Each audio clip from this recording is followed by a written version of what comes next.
बिस्मिल्लाहिर्रहमानिर्रहीम। मैं बीमार पड़ा तो रसूलुल्लाह सल्लल्लाहु अलैहि वसल्लम और अबू बकर रज़ी अल्लाह अन्हो इयादत के लिए तशरीफ़ लाए।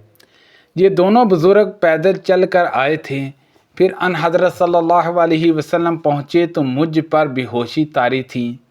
अन हज़रत सल्लल्लाहु अलैहि वसल्लम ने वज़ू किया और वज़ू का पानी मुझ पर छिड़का। इससे मुझे फाका हुआ तो मैंने अर्ज़ किया, या रसूलल्लाह सल्लल्लाहु अलैहि वसल्लम।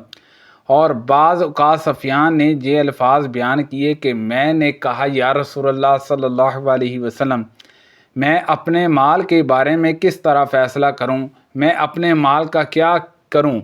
बयान किया कि अन हज़रत सल्लल्लाहु अलैहि वसल्लम ने कोई जवाब नहीं दिया, जहाँ तक कि मिराज की आयत नाज़िल हुई। एक ख़तून नबी करीम सल्लल्लाहु अलैहि वसल्लम की खिदमत में हाज़िर हुई और कहा, या रसूलल्लाह सल्लल्लाहु अलैहि वसल्लम, आपकी तमाम हदीस मर्द ले गए, हमारे लिए भी आप कोई दिन अपनी तरफ से मखसूस कर दें जिसमें हम आपके पास आएँ और आप हमें वो तालीमात दें जो अल्लाह ने आपको सिखाई हैं।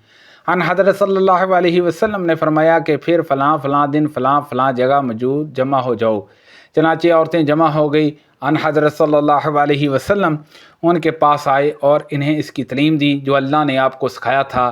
फिर आपने फरमाया, तुम में से जो औरतें भी अपनी ज़िंदगी में अपने 3 बच्चे आगे भेज देंगी, यानी उनकी वफ़ात हो जाएगी, तो वो उसके लिए दोज़ख से रुकावट बन जाएंगी। उस पर उनमें से एक खतून ने कहा, या रसूलल्लाह सल्लल्लाहु अलैहि वसल्लम। उन्होंने इस कलमे को 2 मरतबा दोहराया।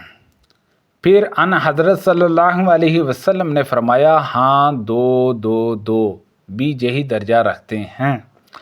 नबी करीम सल्लल्लाहु अलैहि वसल्लम ने फरमाया, मेरी उम्मत का एक गिरोह हमेशा गालिब रहेगा, इसमें इल्मी दीनी गालिब भी दाखिल है, जहाँ तक कि क़यामत आ जाएगी और वो गालिब ही रहेंगे। मैंने हज़रत माविया इब्ने अबी सफ़ियान रज़ी अल्लाह अन्हुमा से सुना, वो खुतबा दे रहे थे। उन्होंने कहा कि मैंने नबी करीम सल्लल्लाहु अलैहि वसल्लम से सुना।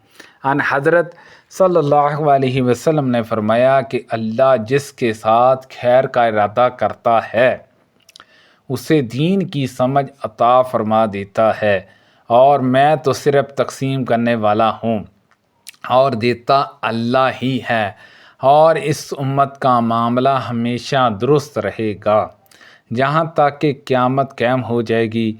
जहाँ आपने यूँ फरमाया कि जहाँ तक कि अल्लाह का हुक्म आ पहुँचेगा।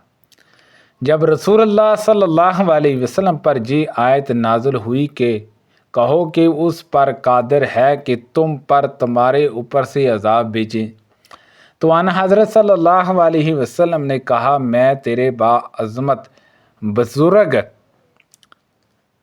मुँह की पनाह मांगता हूँ, यहाँ तुम्हारे पाँव के नीचे से अज़ाब भेजे तो उस पर। फिर अन हज़रत सल्लल्लाहु अलैहि वसल्लम ने कहा कि मैं तेरे मुबारक मुँह की पनाह मांगता हूँ। फिर जब ये आयत नाज़िल हुई कि जहाँ तुम्हें फ़िरक़ों में तकसीम कर दे और तुम में से बाज़ को बाज़ का खौफ चिकाए, तो आपने फरमाया कि ये दोनों आसान व सहल हैं। एक अरबी नबी करीम सल्लल्लाहु अलैहि वसल्लम की खिदमत में हाज़िर हुआ और कहा कि मेरी बीवी के जहाँ लड़का पैदा हुआ है उसको मैं अपना नहीं समझता। अन हज़रत सल्लल्लाहु अलैहि वसल्लम ने उनसे फरमाया कि तुम्हारे पास ऊँट हैं?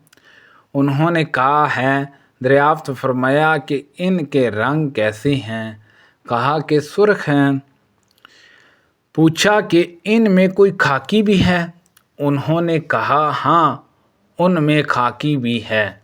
उस पर अन हज़रत सल्लल्लाहु अलैहि वसल्लम ने पूछा कि फिर किस तरह तुम समझते हो कि इस रंग का पैदा हुआ? उन्होंने कहा कि या रसूलल्लाह सल्लल्लाहु अलैहि वसल्लम, किसी रग ने ये रंग खींच लिया होगा। अन हज़रत सल्लल्लाहु अलैहि वसल्लम ने फरमाया कि मुमकिन है इस बच्चे का रंग भी किसी رگ نے کھینچ لیا ہوگا۔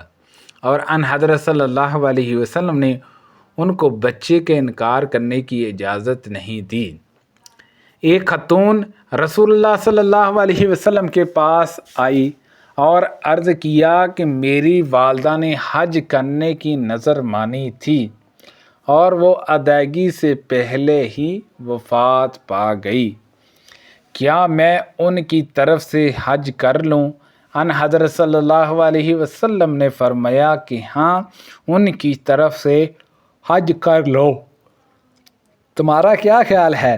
اگر تمہاری والدہ تم پر قرض ہوتا تو تم اسے پورا کر دیتے؟ انہوں نے کہا کہ ہاں۔ ان حضرت صلی اللہ علیہ وسلم نے فرمایا کہ پھر اس قرض کو بھی پورا کرو جو اللہ تعالیٰ کا ہے، کیونکہ اس قرض کا پورا کرنا زیادہ ضروری ہے۔ رسول اللہ صلی اللہ علیہ وسلم نے فرمایا رزق دو ہی آدمیوں پر ہو سکتا ہے، ایک وہ جسے اللہ نے مال دیا اور اسے مال کو راہ حق میں لٹانے کی پوری توفیق ملی ہوتی ہے، اور دوسرا وہ جسے اللہ نے حکمت دی اور اس کے ذریعے فیصلہ کرتا ہے اور اس کی تعلیم دیتا ہے۔ حضرت عمر بن خطاب رضی اللہ عنہ نے عورتوں کے املاس کے متعلق صحابہ سے پوچھا، یہ اس عورت کو کہتے ہیں جس کے پیٹ پر جب کہ وہ حاملہ ہو مار دیا گیا ہو اور اس کا نام تمام ادھورا بچہ گر گیا ہو۔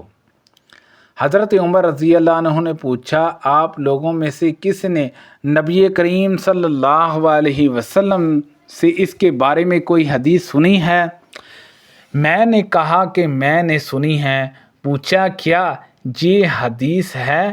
میں نے بیان کیا کہ میں نے نبی کریم صلی اللہ علیہ وسلم سے سنا کہ ایسی صورت میں ایک غلام یا باندی تاوان کے طور پر ہے۔ حضرت عمر رضی اللہ عنہ نے کہا کہ تم اب چھوٹ نہیں سکتے جہاں تک کہ تم نے جو حدیث بیان کی ہے اس سلسلے میں نجات کا کوئی ذریعہ یعنی کوئی شہادت کے واقعی ہی ان حضرت صلی اللہ علیہ وسلم نے یہ حدیث فرمائی تھی لاؤ۔ نبی کریم صلی اللہ علیہ وسلم نے فرمایا، قیامت اس وقت تک قائم نہیں ہوگی جب تک میری امت اس طرح پچھلی امتوں کے مطابق نہیں ہو جائے گی، جیسے بالشت کے اور ہاتھ کے اوپر ہوتا ہے۔ پوچھا گیا، یا رسول اللہ صلی اللہ علیہ وسلم، اگلی امتوں سے کون مراد ہے؟ پارسی اور نصرانی۔ آپ نے فرمایا، پھر اور کون؟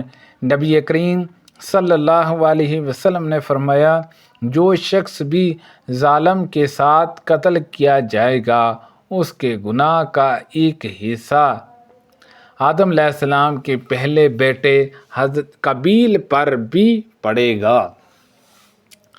بعض اوقات سفیان نے اس طرح بیان کیا کہ اس کے خون کا، کیونکہ اس نے سب سے پہلے ناحق خون کی بری رسم قائم کی۔